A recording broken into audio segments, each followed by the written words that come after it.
Ano? Magtitinginan na lang tayo rito. Ninong.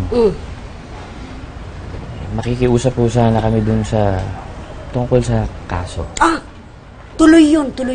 Hindi mababago ang isip ko doon. At kung yun lang ang sadya nyo rito, makakaalis na kayo. Sa korte na lang tayo magkita-kita. Kita mo na. Humirit ka pa kasi. Ano ba talaga ang pakay nyo rito? Nong, Ninang, nagpunta kami dito para makipagkompromiso. Para ho sa apo nyo, para sa anak namin. Nang sa ganun hindi naman po masira ang kanilang magandang kinabukasan. Alam mo, gusto ko yung sinasabi mo. Kaya lang, ano ba talaga ang solusyon na naiisip mo?